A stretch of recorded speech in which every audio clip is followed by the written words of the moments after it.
चलो बच्चों, कैसे हो? आज हम लोग बात करने वाले हैं एनिमल फिजियोलॉजी के पहले चैप्टर के बारे में। पहला चैप्टर पहले डाइजेशन एंड एब्जॉर्प्शन हुआ करता था, लेकिन नीट और 11th के सिलेबस से हटने के बाद हम लोग पहला चैप्टर कंसीडर करते हैं breathing and exchange of gases को। और ब्रीदिंग और एक्सचेंज ऑफ गैसेस बहुत ही स्वीट एंड सॉल्टी छोटा चैप्टर है, अच्छा चैप्टर है, अच्छे से प्रिपेयर होने वाला चैप्टर है। तो आइए हम लोग आज बात करते हैं इसके पहले लेक्चर की। तो सबसे पहले अगर मैं आपको breathing and exchange of gases को पढ़ाना शुरू करूं, उससे पहले जो मुझे प्रॉब्लम आई थी पहली बार जब मैंने ये चैप्टर पढ़ा था, उसके बारे में जिक्र कर लेते हैं भाई। सबसे पहले अपनी कमजोरी से बात करते हैं कि क्या है। जब मैं पढ़ता था तो मुझे सबसे पहले यह दिक्कत हुई कि भाई ब्रीदिंग एक चीज है, एक चीज क्या है? ब्रीदिंग। ठीक है भाई। और फिर थोड़े दिनों बाद मैंने एक टर्म पढ़ा, रेस्पायरेशन। रेस्पायरेशन। अब कभी कभी तो लगता था कि ब्रीदिंग और रेस्पिरेशन एक ही चीज है, लेकिन कभी कभी लगता था कि ब्रीदिंग और रेस्पिरेशन दो अलग अलग चीजें हैं। तो ब्रीदिंग और रेस्पिरेशन ये दो अलग अलग चीजें हैं या दो एक ही चीजें हैं? सबसे पहले हमको ये पढ़ना चाहिए भाई।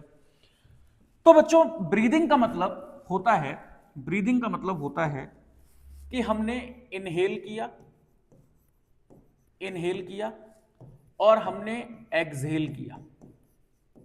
ठीक है ना? क्या हमने इनहेल किया और क्या हमने एक्सहेल किया? तो हमने इनहेल की एयर, हमने क्या इनहेल की? एयर। और हमने क्या चीज एक्सहेल की? एयर। ठीक बात। तो आम भाषा में सांस लेना और सांस छोड़ना ब्रीदिंग है। सांस लेते टाइम हमने क्या लिया बताओ? एयर ली। और सांस छोड़ते टाइम हमने क्या छोड़ा? एयर ही छोड़ी। तो सांस लेना क्या है? इनहेलेशन। सांस छोड़ना क्या है? एक्सहेलेशन। इनहेलेशन का बेटा दूसरा नाम हो सकता है इंस्पायरेशन। क्या नाम हो सकता है इसका? इंस्पायरेशन। इंस्पायरेशन। और एक्सहेलेशन का दूसरा नाम हो सकता है एक्सपायरेशन। एक्सपायरेशन। तो एक्स फॉर एग्जिट, एग्जिट माने बाहर, बाहर माने छोड़ना, जाना।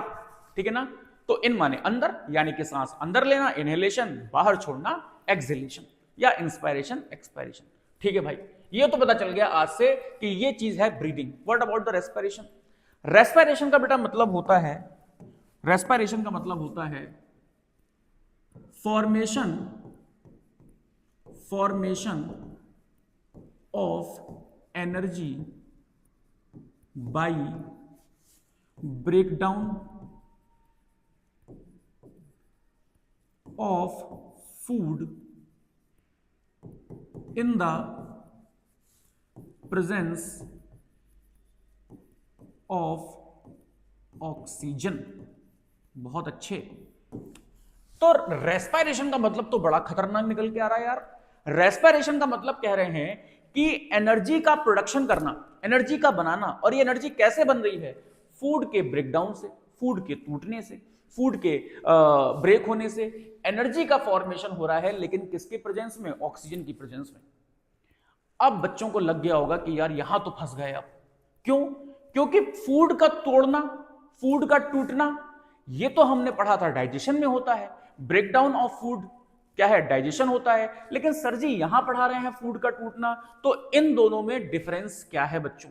तो देखो, एक चीज समझो आप, और बहुत आराम से आपको समझ में आएगा, धैर्यपूर्वक समझने की कोशिश करिए।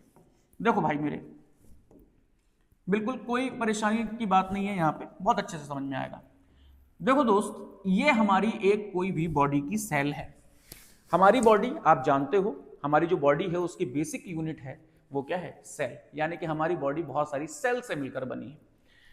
जब भी आप कोई भी कॉम्प्लेक्स फूड खाते हो, आपने कोई भी क्या खाया बताओ? कॉम्प्लेक्स फूड खाया। आपने कोई भी कॉम्प्लेक्स फूड खाया, जैसे आपने दाल खाई, रोटी खाई, पिज्जा, बर्गर, लजानिया, जो आपका मन है, आपने कोई भी कॉम्प्लेक्स फूड खाया। और उस कॉम्प्लेक्स फूड को खाने के बाद आपका क्या हुआ बताओ? उस फूड का ब्रेकडाउन हुआ, उस फूड का ब्रेकडाउन हुआ और क्या बना? सिंपल फूड बन गया। क्या बन गया बताओ भाई? सिंपल फूड बन गया। तो कॉम्प्लेक्स फूड से बेटा, कॉम्प्लेक्स फूड से ब्रेकडाउन होकर क्या बना? सिंपल फूड बना। और ये ब्रेकडाउन को हम लोग कहते हैं डाइजेशन। इसको क्या कहते हैं भाई मेरे? डाइजेशन कहते हैं, डाइजेशन। और आप ये जानते हो कि डाइजेशन मैकेनिकल और केमिकल दो तरह का होता है। दांतों से चबाना, दांतों से चबा चबा के कॉम्प्लेक्स फूड को छोटे छोटे पार्टिकल में तोड़ना मैकेनिकल डाइजेशन है, और एंजाइम्स की मदद से यानी कि केमिकल्स की मदद से उस फूड को फर्दर ब्रेक डाउन करना केमिकल डाइजेशन है। तो कुल मिला के हमने कॉम्प्लेक्स फूड को सिंपलर फॉर्म में ब्रेक कर लिया। और ये सिंपलर फॉर्म कैसी थी? एक वो फॉर्म जो आसानी से एब्जॉर्ब हो सके, आसानी से क्या हो सके? एब्जॉर्ब हो सके। तो मैंने इस फूड को ब्लड के थ्रू, किसके थ्रू बच्चों? ब्लड के थ्रू इस सेल में पहुंचाया, यानी कि इस सेल ने इसको एब्जॉर्ब कर लिया। और फूड ने जब इस सेल ने इस फूड को जब एब्जॉर्ब किया तो ये सिंपल फूड कहां पहुंच गया? ये सिंपल फूड पहुंच गया इस सेल के पास। सपोज टू बी तुमने भाई स्टार्च खाया था, और वो सिंपल स्टार्च क्या है? पॉलीसेकेराइड है। और पॉलीसेकेराइड का सबसे सिंपलर फॉर्म क्या हो सकता है? मोनोसेकेराइड। और मोनोसेकेराइड हमारा फेवरेट है ग्लूकोज। तो मान लो जो तुमने कॉम्प्लेक्स फूड खाया था वो सिंपलर फूड यानी कि ग्लूकोज में कन्वर्ट हो गया, और वो ग्लूकोज तुम्हारी सेल ने एब्जॉर्ब कर लिया। बोलो यहां तक की बात समझ में आई? फूड का खाना इंजेशन, फूड को ब्रेक करना डाइजेशन, फूड का सेल में जाना एब्जॉर्प्शन। अब क्या होगा? अब होगा एसिमिलेशन।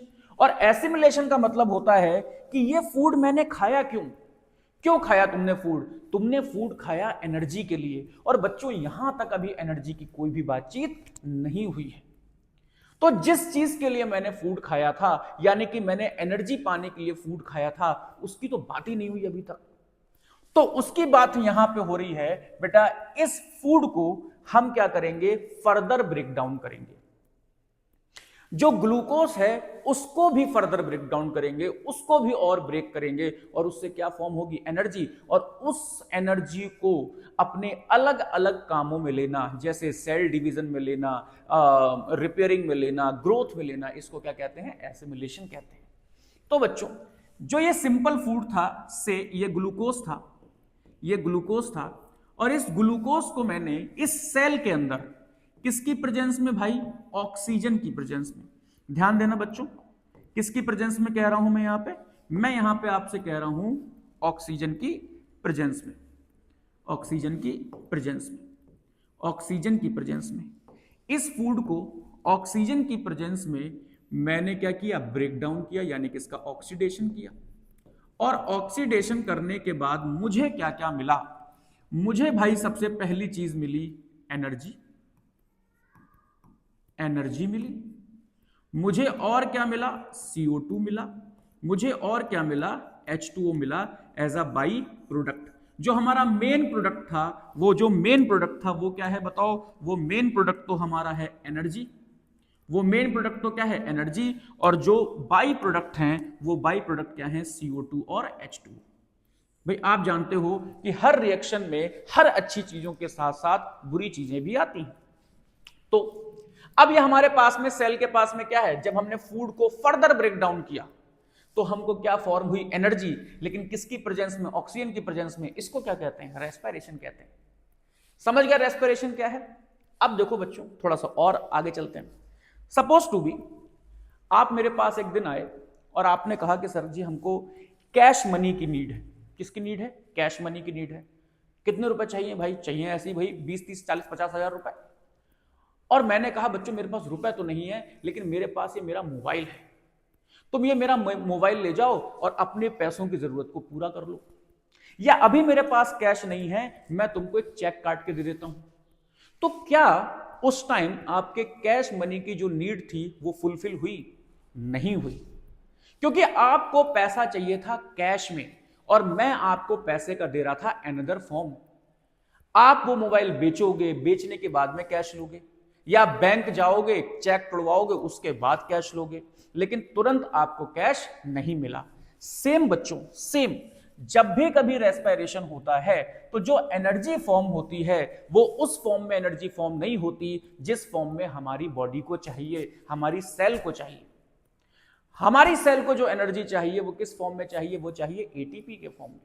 तो बच्चों जो ये एनर्जी फॉर्म हुई है, जो ये एनर्जी फॉर्म हुई है, ये क्या काम करती है? ये एनर्जी एडीपी को, एडिनोसिन डाइफॉस्फेट को और इनऑर्गेनिक फॉस्फेट को पास में लाकर किसका फॉर्मेशन अल्टीमेटली करवाती है?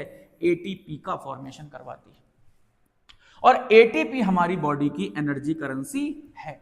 लेकिन आमतौर पे हम लोग ये बोल देते हैं कि सिंपलर फूड के फर्दर ब्रेकडाउन करने से हमको एटीपी के फॉर्म में एनर्जी मिली, विच इज ओके, कोई दिक्कत नहीं है, कोई गलत बात नहीं है, लेकिन हकीकत ये है।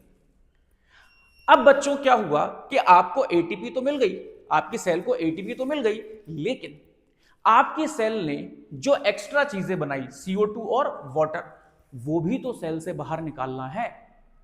तो बच्चों ये CO2 और वाटर कहां से निकलता है बाहर?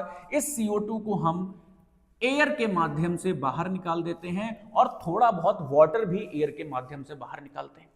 जब कभी आप शीशे में जाके, बचपन में हम लोग ऐसा करते थे, तो हमें क्या देखने को मिलता था कि हमको लगता था कि वहां पे कुछ थोड़ी सी नमी आ गई है। तो वो नमी क्या थी? वाटर की। और साथ ही साथ ये वाटर कैसे? हमारे स्वेट के फॉर्म में, यूरिन के फॉर्म में निकलता रहता है।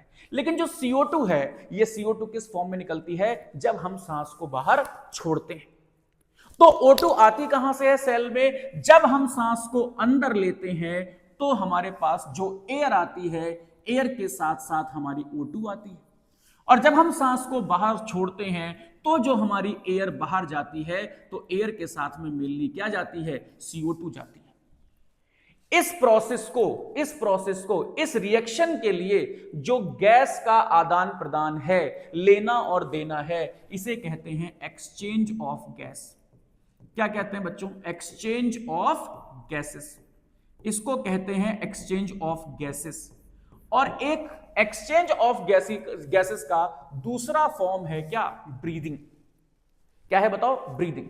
अगर ये ब्रीदिंग नहीं होगी तो तुम्हें एनर्जी लेने के लिए ऑक्सीजन की जरूरत नहीं, ऑक्सीजन आपको मिल नहीं पाएगी। और अगर ये ब्रीदिंग नहीं होगी तो जो आपने टॉक्सिक CO2 बनाया है वो सेल से बाहर नहीं जा पाएगा। तो अब आप समझ चुके होंगे कि ब्रीदिंग और रेस्पिरेशन में क्या डिफरेंस है या क्या रिलेशन है। सही बात है। मैं यहां पे एक बहुत इंपॉर्टेंट चीज लिखने वाला हूं बच्चों। मैं यहां पे एक बहुत इंपॉर्टेंट चीज लिखता हूं बहुत सीधे शब्दों में। Not all organism perform breathing। हर कोई ऑर्गेनिज्म ब्रीदिंग परफॉर्म नहीं करता बच्चों। हर कोई ऑर्गेनिज्म ब्रीदिंग परफॉर्म नहीं करता। जैसे पेड़ कभी सांस लेते हैं? क्या पेड़ ब्रीदिंग करते हैं? क्या पेड़ में से आवाज आ रही है सांस लेने और छोड़ने की? नहीं। हर ऑर्गेनिज्म ब्रीदिंग नहीं करता। हर ऑर्गेनिज्म ब्रीदिंग नहीं करता क्योंकि ब्रीदिंग करने के लिए एक वेल डेवलप रेस्पिरेटरी सिस्टम की नीड होती है। वेल डेवलप रेस्पिरेटरी सिस्टम की नीड होती है। तो वेल डेवलप रेस्पिरेटरी सिस्टम की नीड होने की वजह से हर कोई ऑर्गेनिज्म के पास में वेल डेवलप रेस्पिरेटरी सिस्टम होता नहीं है, इसलिए हर ऑर्गेनिज्म ब्रीदिंग नहीं करता। यानी कि रिदमिक फॉर्म में सांस अंदर लेना और बाहर छोड़ना हर कोई ऑर्गेनिज्म परफॉर्म नहीं करता है भाई। लेकिन मेरे दोस्त, हर कोई ऑर्गेनिज्म, लगभग हर कोई ऑर्गेनिज्म रेस्पिरेशन की प्रोसेस जरूर करते हैं। और रेस्पिरेशन की प्रोसेस किसके थ्रू करते हैं? O2 के थ्रू। भाई देखो, रेस्पिरेशन तो सब में होता है, लेकिन एरोबिक रेस्पिरेशन, ऐसा रेस्पिरेशन जिसमें O2 प्रेजेंट हो, एरोबिक रेस्पिरेशन लगभग सभी करते हैं। सभी नहीं, लगभग सभी। कुछ ऐसे भी हैं जो एनारोबिक रेस्पिरेशन करते हैं, लेकिन हाँ, हम ये लोग ये जरूर कह सकते हैं कि रेस्पिरेशन हर कोई परफॉर्म करता है। तो हम यहां लिख सकते हैं, but all organism perform respiration. और रेस्पिरेशन अगर है तो हमें क्या परफॉर्म करना पड़ेगा? गैसियस। हमें क्या परफॉर्म करना पड़ेगा? Gaseous exchange. क्या परफॉर्म करना पड़ेगा? Gaseous exchange. तो रेस्पिरेशन में क्या हो रहा है? एक्सचेंज ऑफ गैसेस हो रही है। ब्रीदिंग में भी एक्सचेंज ऑफ गैसेस है, लेकिन ये एक क्या है? ये एक रिदमिक एक्सचेंज ऑफ गैसेस है और ये एक्सचेंज ऑफ गैसेस है बेटा। ठीक है ना? इसलिए चैप्टर का नाम है breathing and exchange of gases. क्या इतनी बात आपको समझ में आई? जब भी मैं तुमसे कहूं एक्सचेंज ऑफ गैसेस, तो तुम इतना मतलब समझना कि भैया ऑक्सीजन आ रही है, CO2 जा रही है, एक्सचेंज ऑफ गैसेस हो रहा है। और एक्सचेंज ऑफ गैसेस की लगभग लगभग हर एक ऑर्गेनिज्म को नीड है, क्योंकि उसे रेस्पिरेशन करना है, उसे अपने खाने से एनर्जी बाहर निकालनी है, और एनर्जी जब तक नहीं होगी तब तक मेटाबॉलिक रिएक्शंस या मेटाबॉलिक क्रियाएं या जो एक बेसिक जो लिविंग प्रोसेसेस होती हैं, लाइफ प्रोसेसेस हैं, वो परफॉर्म नहीं हो सकती। यहां तक की बात समझ गए? बहुत अच्छी बात। इसीलिए आपकी एनसीईआरटी ने इस चैप्टर में यह लिख के छोड़ दिया है कि ब्रीदिंग और एक्सचेंज ऑफ गैसेस, यानी कि उनका मतलब, या ये कह दे कि उन्होंने वहां पे लिख दिया है ब्रीदिंग और रेस्पिरेशन, यानी कि वो यहां पे आपको भरोसा दिलाना चाहते हैं कि ब्रीदिंग और रेस्पिरेशन यहां पे तुम एक ही चीज मानो, जबकि यहां पे डिफरेंसेस हैं, वो मैं आपको डिस्कस कर चुका हूं। खैर, अब हम आगे इसकी एनसीईआरटी की बात मान के ही चलेंगे। तो बच्चों, मैंने आपसे कहा कि respiration take place by respiratory organs. भाई, अगर कहीं पे रेस्पिरेशन हो रहा है, कहीं पे एक्सचेंज ऑफ गैसेस हो रहा है, तो उस एक्सचेंज ऑफ गैसेस कराने के लिए, गैसियस एक्सचेंज कराने के लिए हमारे पास कुछ तो होना चाहिए, कुछ तो होना चाहिए जिससे गैसियस एक्सचेंज हो पाए। तो respiration take place by respiratory organs, and respiratory organs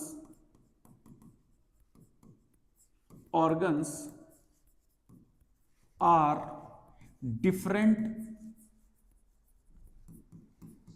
types. Respiratory organ क्या होते हैं? अलग अलग तरह के होते हैं। क्या सभी में रेस्पिरेशन के लिए लंग्स मौजूद है? नहीं। तो फिर बाकी ऑर्गेनिज्म किस किस तरह से रेस्पिरेशन कर रहे हैं? तो मैं कह रहा हूं कि उनको गैसियस एक्सचेंज कराने के लिए उनके पास में डिफरेंट डिफरेंट तरह के ऑर्गन्स होंगे, जिनको हम क्या कहेंगे? रेस्पिरेटरी ऑर्गन्स कहेंगे। तो respiratory organs are different type, और ये जो टाइप है ये किस पे डिपेंड करता है? इट इज डिपेंड अपॉन, ये किस पे डिपेंड करता है? रेस्पिरेटरी ऑर्गन्स का टाइप ये डिपेंड करता है दो बातों पर बच्चों। कितनी बातों पे डिपेंड करता है? दो बातों पे डिपेंड करता है मेरे भाई, दो बातों पे। एक तो कह रहे हैं हैबिटेट, और दूसरा कह रहे हैं लेवल ऑफ ऑर्गेनाइजेशन।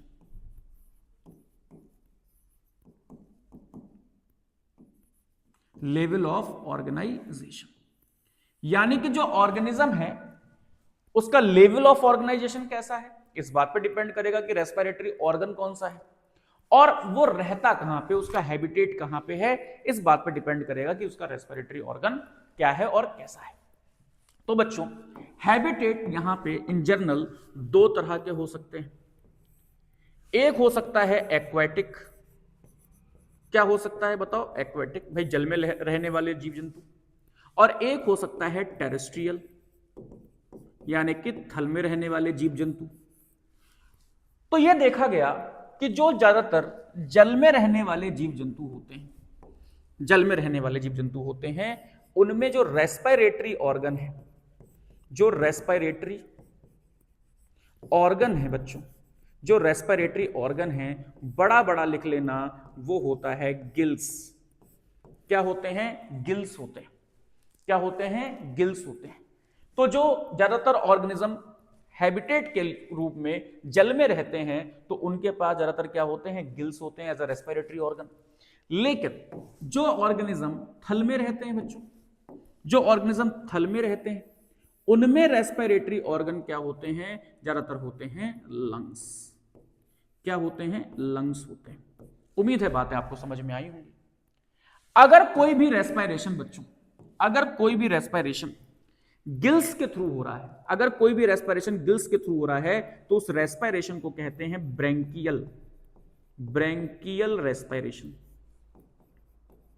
क्या कहते हैं बच्चों? ब्रेंकियल रेस्पिरेशन कहते हैं। और अगर रेस्पिरेशन लंग्स के थ्रू हो रहा है तो उनको बोलते हैं pulmonary respiration, pulmonary respiration, pulmonary respiration. तो मैंने आपसे कहा ब्रैंकियल, ये ब्रोंकियल नहीं है, ये ब्रैंकियल रेस्पिरेशन है। अगर गिल्स के थ्रू रेस्पिरेशन हो रहा है तो कैसा रेस्पिरेशन है? Branchial respiration. और अगर लंग्स के थ्रू रेस्पिरेशन हो रहा है तो कैसा रेस्पिरेशन है? Pulmonary respiration. इतनी बातें समझ में आई होंगी। तो हैबिटेट कितने टाइप का हो सकता है भैया? हैबिटेट दो तरह का हो सकता है, या तो जल में रह सकते हैं या थल में रह सकते हैं। जल में रह रहे हैं तो उनके पास क्या होंगे? गिल्स। और थल में रह रहे हैं तो उनके पास क्या होंगे? लंग्स। और लंग्स में अगर रेस्पिरेशन हो रहा है तो पल्मोनरी रेस्पिरेशन, गिल्स के थ्रू हो रहा है तो ब्रैंकियल रेस्पिरेशन। लेकिन लेवल ऑफ ऑर्गेनाइजेशन का क्या रोल है भाई? देखो, क्या सभी ऑर्गेनिज्म में जो रेस्पिरेशन है या जो गैसियस एक्सचेंज है वो गिल्स और लंग्स के थ्रू हो रहा है? यार इतने तो हम लोग पढ़े लिखे हैं कि ऐसा नहीं है। तो हैबिटेट के रूप में तो हमने देख लिया कि भैया गिल्स और लंग्स काम कर रहे हैं, लेकिन क्या रेस्पिरेटरी ऑर्गन्स और भी हो सकते हैं? बिल्कुल हो सकते हैं। तो वो किस चीज पे डिपेंड करेंगे? वो डिपेंड करेंगे कि वो ऑर्गेनिज्म का लेवल ऑफ ऑर्गेनाइजेशन कैसा है, वो ऑर्गेनिज्म लोअर है या हायर है। क्योंकि अगर हायर होगा तभी उसके पास गिल्स और लंग्स होंगे, जो लोअर ऑर्गेनिज्म है उनके पास गिल्स और लंग्स नहीं होंगे। तो बच्चों, लेवल ऑफ ऑर्गेनाइजेशन की बात अगर हम लोग करने बैठ गए तो लेवल ऑफ ऑर्गेनाइजेशन कितने तरह का होता है और पहले इसी को देख लेते हैं। तो एक होता है cellular level, cellular level of organisation. दूसरा कौन सा होता है? Tissue level, tissue level. आप लोग जो मेरे साथ पढ़ रहे हैं वो बोलें साथ में, है ना, साथ साथ दोहराएं, टिश्यू लेवल। तीसरा होता है भाई ऑर्गन लेवल ऑफ ऑर्गेनाइजेशन। ये बेसिक लेवल ऑफ ऑर्गेनाइजेशन है। अब इनमें कौन कौन से ऑर्गेनिज्म आते हैं? आप लोग पढ़े लिखे लोग हैं भाई, मुझसे ज्यादा पढ़े लिखे लोग हैं। सेलुलर में कौन कौन से आते हैं? स्पॉन्जेस आते हैं, स्पॉन्जेस आते हैं, ठीक है ना। टिश्यू लेवल में कौन से आते हैं बताओ? सीलेंट्रेट्स आते हैं, और क्या आते हैं बताओ? टीनोफोरा आते हैं, टीनोफोर्स आते हैं। और ऑर्गन में कौन कौन से आते हैं? प्लेटीहेल्मिन्थ्स आते हैं, प्लेटीहेल्मिन्थ्स आते हैं। बच्चों, चाहे स्पॉन्जेस हुए, चाहे कौन हुए बताओ? स्पॉन्जेस, चाहे सीलेंट्रेट्स, टीनोफोर्स या प्लेटीहेल्मिन्थ्स, इन सभी में जो रेस्पिरेशन होता है, इन सभी में जो गैसियस एक्सचेंज होता है, उसके लिए कोई पर्टिकुलर ऑर्गन नहीं है, उनके पास गिल्स और लंग्स नहीं है। तो भैया गैसियस एक्सचेंज है कैसे? तो गैसियस एक्सचेंज उनमें हो रहा है जर्नल बॉडी सरफेस के थ्रू। तो जो उनकी बॉडी की सरफेस है ना, बस वही सरफेस डिफ्यूजन के थ्रू O2 अंदर ले रही है और वही सरफेस डिफ्यूजन के थ्रू CO2 बाहर फेंक रही है, according to concentration gradient, that is high concentration to low concentration. और इसी को हम लोग क्या कहते हैं? डिफ्यूजन कहते हैं। तो अगर इन तीनों में मैं देखूं कि रेस्पिरेशन किसके थ्रू हो रहा है, तो मैं कहूंगा भाई यहां पे रेस्पिरेशन हो रहा है जर्नल बॉडी सरफेस के थ्रू, GBS के थ्रू, जर्नल बॉडी सरफेस के थ्रू। क्या तुम्हें यहां तक की बात समझ में आई? आ गई होगी शायद। अगर हम लोग बात करते हैं ऑर्गन लेवल से आगे, तो ऑर्गन लेवल से आगे क्या है भाई? ऑर्गन लेवल से आगे है organ system level, organ system level. और ऑर्गन सिस्टम लेवल में सबसे पहले किसकी बात करते हैं? एस्कहेलमिन्थीस की बात करते हैं। एस्कहेलमिन्थीस के बाद में हम लोग किसकी बात करते हैं? याद करो, बताओ। एनिलिडा की बात करते हैं। एनिलिडा के बाद में हम लोग आर्थ्रोपोडा की बात करते हैं। आर्थ्रोपोडा के बाद में हम लोग मोलस्का की बात करते हैं, मोलस्का की बात करते हैं। मोलस्का के बाद में हम लोग एकाइनोडर्मेटा की बात करते हैं, एकाइनोडर्मेटा, एकाइनोडर्मेटा की बात करते हैं। एकाइनोडर्मेटा के बाद में हम लोग बात करते हैं हेमिकॉर्डेटा की, हेमिकॉर्डेटा की, हेमिकॉर्डेटा की बात करते हैं। इतनी सारी हम लोग बातें करते हैं भाई। कोई गलती हो तो माफ करिएगा आप लोग होशियार बच्चे हो, तो अगर कोई गलती हो लिखने में तो देख लीजिएगा। इतनी बात करते हैं हम लोग। बच्चों, एस्केहेलमिन्थीस मेरे भाई, एस्केहेलमिन्थीस, एस्केहेलमिन्थीस में एनएरोबिक रेस्पिरेशन होता है। कैसा रेस्पिरेशन होता है? एनएरोबिक। तो ऑक्सीजन की इनको नीड नहीं है, क्योंकि भैया ये एंडोपैरासाइट होते हैं। ये सभी क्या होते हैं? एंडोपैरासाइट। तो जब अंदर रह रहे हैं तो वहां पे इन्हें गैसियस एक्सचेंज की जरूरत नहीं है। अगर हम लोग एनिलिडा की बात करें बच्चों, तो आप लोग जानते हैं कि एनिलिडा में रेस्पिरेटरी जो ऑर्गन होता है वो होता है मॉइस्ट क्यूटिकल। स्किन मत बोलना, स्किन मत बोलना, स्किन मत बोलना, मॉइस्ट क्यूटिकल बोलना, ठीक है, पढ़े लिखे लोगों के। है कि नहीं। ऑर्थोपोडा में, अब ऑर्थोपोडा में देखो हिसाब किताब गड़बड़ा गया बच्चों। ऑर्थोपोडा में बात डिपेंड करती है कि कुछ ऑर्थोपोड्स हमारे टेरेस्ट्रियल होते हैं जैसे कॉकरोच, और कुछ ऑर्थोपोड्स जो है वो एक्वेटिक होते हैं। तो अगर टेरेस्ट्रियल ऑर्थोपोड्स हैं तो किस तरह से क्या रेस्पिरेटरी ऑर्गन होंगे, और अगर एक्वेटिक है तो क्या रेस्पिरेटरी ऑर्गन होंगे। तो रेस्पिरेटरी ऑर्गन में डिफरेंसेस होंगे बच्चों। देखो, अगर कुछ ऑर्थोपोड जो टेरेस्ट्रियल है ना, टेरेस्ट्रियल जमीन में रहने वाले, और कुछ हैं बताओ एक्वाटिक पानी में रहने वाले। तो जो जमीन पर रहने वाले हैं बच्चों, जो जमीन पर रहने वाले हैं उनमें रेस्पिरेशन होगा ट्रैकियल ट्यूब के थ्रू, ट्रैकियल ट्यूब के थ्रू, और किसके थ्रू, बुक लंग्स के थ्रू, बुक लंग्स के थ्रू। और जो एक्वेटिक हैं बच्चों, जो एक्वेटिक हैं उनमें होगा बुक गिल्स एंड गिल्स के थ्रू, ठीक है ना, बुक गिल्स एंड गिल्स के थ्रू।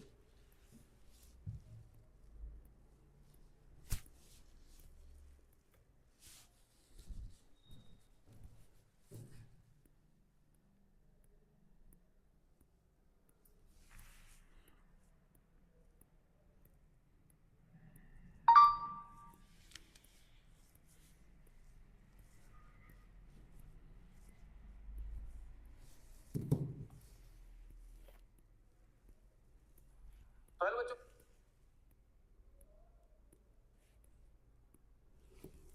हैं, और तीनों की, और मोलस्का में जो रेस्पिरेटरी ऑर्गन है वो, सही बात है ना। तो एक्वेटिक वाले में बुक गिल्स और गिल्स के थ्रू। मोलस्का की बात करें तो मोलस्का में किसके थ्रू होगा बताओ, गिल्स के थ्रू। एकाइनोडर्मेट में होगा ट्यूब फीट के थ्रू, ट्यूब फीट में जनरल बॉडी सरफेस के थ्रू होगा, ट्यूब फीट।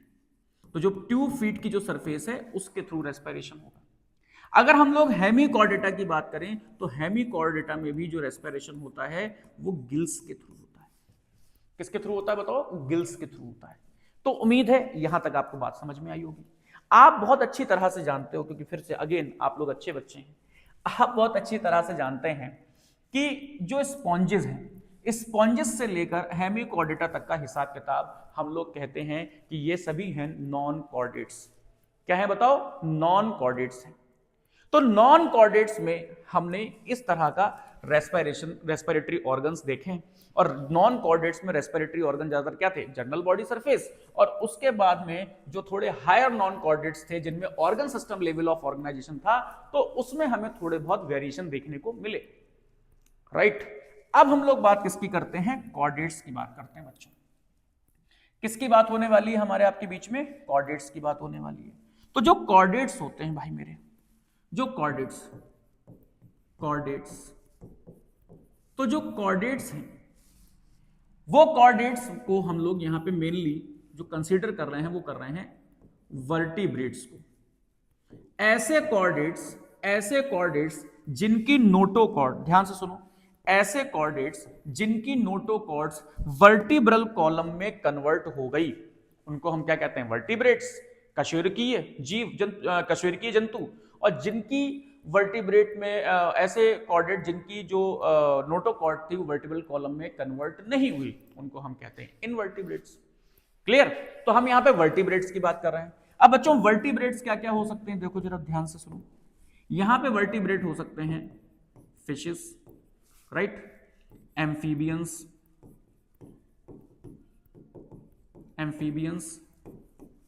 रेप्टाइल्स, एवीज बोले तो वेरी गुड, बर्ड्स, और मैमल्स। मैं तुम्हें यहां पे ये बताना चाहता हूं कि मछली जल की रानी है, जीवन उसका पानी है, सुना होगा आप लोगों ने। और अगर मछली जल की रानी है बच्चों, अगर मछली जल की रानी है तो फिर उसका जो जीवन है वो किससे चलेगा? गिल्स से चलेगा। तो जितनी भी फिशेस होती हैं उनमें जो रेस्पिरेटरी ऑर्गन है वो क्या होते हैं? गिल्स होते हैं। चल रहे गिल्स क्या होते हैं बताओ? गिल्स। बाकी सभी में रेस्पिरेटरी ऑर्गन्स क्या होते हैं बताओ? लंग्स होते हैं। तो बाकी सभी में जो रेस्पिरेशन हो रहा है किसके थ्रू हो रहा है? लंग्स के थ्रू हो रहा है। लेकिन ठहरो, तुम्हें अभी कुछ बातें समझनी है। यहां पे जो एम्फीबियन है ये थोड़ा सा केस डिफरेंट है, क्योंकि ये उभयचर है। और उभयचर का मतलब ये है कि ये जल और थल दोनों में रहते हैं। कलाकार भाई भाई ये लोग कलाकार हैं। तो अगर ये लोग जल और थल में रहते हैं तो मुझे यहां पे बातें थोड़ी सी अलग करनी पड़ेंगी। और इनका भी जो सबसे बड़ा इनका हीरो है वो है फ्रॉग। क्या है बताओ? फ्रॉग। तो जब भी आप कभी एम्फीबियंस के बारे में पढ़ते होगे तो आपका पहला जो मन में ख्याल आता होगा वो फ्रॉग के बारे में आता होगा। अब फ्रॉग की भी यहां पे दो मोड ऑफ लाइफ है भाई। या तो ये फ्रॉग है, या तो ये फ्रॉग है बच्चों, या तो ये फ्रॉग है लार्वा, लार्वा, या फिर ये है अडल्ट। या तो ये लार्वा है या है क्या? अडल्ट। और लार्वा कौन सा होता है फ्रॉग का? वेरी गुड, कौन सा होता है? Tadpole larva. तो बच्चों ध्यान से सुनो, जो टैडपोल लार्वा होता है या जो लार्वा होता है फ्रॉग का, उनमें रेस्पिरेशन जो होता है वो गिल्स के थ्रू होता है। क्योंकि टैडपोल लार्वा कैसा होता है? एक्वाटिक होता है, एक्वेटिक होता है, यानी कि पानी में रहता है। और अगर पानी में रहता है तो बताओ रेस्पिरेटरी ऑर्गन क्या होंगे? गिल्स। और अगर हम लोग अडल्ट फ्रॉग की बात करें तो अडल्ट फ्रॉग तो भाई मस्ती में रहता है। तो अडल्ट फ्रॉग में जो रेस्पिरेटरी ऑर्गन है वो वेरिएशन में है। जैसे लंग्स के थ्रू भी रेस्पिरेशन होता है। तो अगर लंग्स के थ्रू रेस्पिरेशन है तो उसको हम लोग क्या बोलते हैं? आप जानते हो, पल्मोनरी रेस्पिरेशन। दूसरा इसका रेस्पिरेशन होता है स्किन के थ्रू, और अच्छा लिखना हो तो मॉइस्ट स्किन के थ्रू। तो मॉइस्ट स्किन के थ्रू अगर रेस्पिरेशन हो रहा है, अगर बच्चों मॉइस्ट स्किन के थ्रू रेस्पिरेशन हो रहा है, अगर मॉइस्ट स्किन के थ्रू रेस्पिरेशन हो रहा है तो हम उस रेस्पिरेशन को कहते हैं क्यूटेनियस रेस्पिरेशन। क्या कहते हैं बताओ? Cutaneous respiration. और तीसरा इसका रेस्पिरेशन होता है बक्कल कैविटी के थ्रू। किसके थ्रू? बक्कल कैविटी के थ्रू। और बक्कल कैविटी के थ्रू अगर रेस्पिरेशन हो रहा है तो उसको बोलते हैं buccopharyngeal, buccopharyngeal respiration, buccopharyngeal respiration, buccopharyngeal respiration. तो हमने यहां पे भी देखो क्या पढ़ा अभी तक? मैंने आपको ये पढ़ा दिया, इतनी ही देर में मैंने आपको ये पढ़ा दिया कि जो रेस्पिरेटरी ऑर्गन्स हैं, जो रेस्पिरेटरी ऑर्गन्स हैं वो डिफरेंट डिफरेंट टाइप के हो सकते हैं। और डिफरेंट डिफरेंट टाइप यानी कि किस टाइप के हैं ये इस बात पे डिपेंड करेगा कि वो कहां रहते हैं और लेवल ऑफ ऑर्गेनाइजेशन कहां। जो जल में रहते हैं उनमें ज्यादातर रेस्पिरेशन गिल्स के थ्रू होता है, उसे ब्रेंकियल रेस्पिरेशन कहते हैं। और जो टेरेस्ट्रियल हैं उनमें होता है लंग्स के थ्रू, उनको हम क्या कहते हैं? उस रेस्पिरेशन को क्या कहते हैं? Pulmonary respiration. लेकिन सिर्फ इनसे काम नहीं चलेगा, लेवल ऑफ ऑर्गेनाइजेशन भी देखना पड़ेगा। सेलुलर लेवल, टिश्यू लेवल या ऑर्गन लेवल के जितने भी ऑर्गेनिज्म हैं उन सब का रेस्पिरेशन जनरल बॉडी सरफेस के थ्रू होता है, क्योंकि इस बहुत लोअर नॉन कॉर्डेट्स हैं, या यूं कह दें कि ये बहुत ही लोअर इनवर्टिब्रेट्स हैं। उसके बाद अगर हम लोग बात करते हैं organ system level of organisation की, यानी कि थोड़े हायर नॉन कॉर्डेट्स के बारे में, तो इनमें थोड़ा सा हमें वेरिएशन देखने को मिलता है अलग अलग तरह का। जैसे एनिलिडा में मॉइस्ट क्यूटिकल के थ्रू, ऑर्थोपोड्स में बुक लंग्स, ट्रैकियल ट्यूब और बुक गिल्स और गिल्स के थ्रू, मोलस्क में गिल्स के थ्रू, एकाइनोडर्मेटा में ट्यूब फीट के थ्रू, हेमिकॉर्डेटा में गिल्स के थ्रू। और अगर हम लोग कॉर्डेट्स की बात करते हैं और कॉर्डेट्स में भी वर्टिब्रेट्स की बात करते हैं तो भैया देखो वर्टिब्रेट्स में, कॉर्डेट्स में हमें रेस्पिरेशन देखना पड़ता है कि अगर हैबिटेट एक्वेटिक है तो गिल्स के थ्रू, और टेरेस्ट्रियल है तो लंग्स के थ्रू। यानी कि एम्फीबियन, रेप्टाइल, एबीज और मैमल्स में सब में रेस्पिरेशन किसके थ्रू होता है? मेनली लंग्स के थ्रू। किसके थ्रू? लंग्स के थ्रू। और यहां पे एम्फीबियन क्योंकि वो जल और थल दोनों में रहता है तो वहां पे थोड़ा सा हमें वेरिएशन देखने को मिलता है। और मेन केस आपको जो पढ़ना है, जो मेन केस आपको पढ़ना है वो किसका पढ़ना है? फ्रॉग का पढ़ना है। तो फ्रॉग में रेस्पिरेशन अगर तरह से देखा जाए तो गिल्स के थ्रू भी होता है, लंग्स के थ्रू भी होता है, मॉइस्ट स्किन के थ्रू भी होता है और बक्कल कैविटी के थ्रू भी होता है। तो ये हमारा इस चैप्टर का इंट्रोडक्टरी पार्ट था। उम्मीद है ये आपको समझ में आया होगा। नेक्स्ट लेक्चर में हम लोग ह्यूमन रेस्पिरेटरी सिस्टम को डिस्कस करेंगे और इसको आप लोग एनसीईआरटी से जरूर पढ़िएगा। नेक्स्ट लेक्चर में हम लोग ह्यूमन रेस्पिरेटरी सिस्टम के बारे में बात करेंगे। तब तक के लिए stay safe and stay healthy. जय हिंद।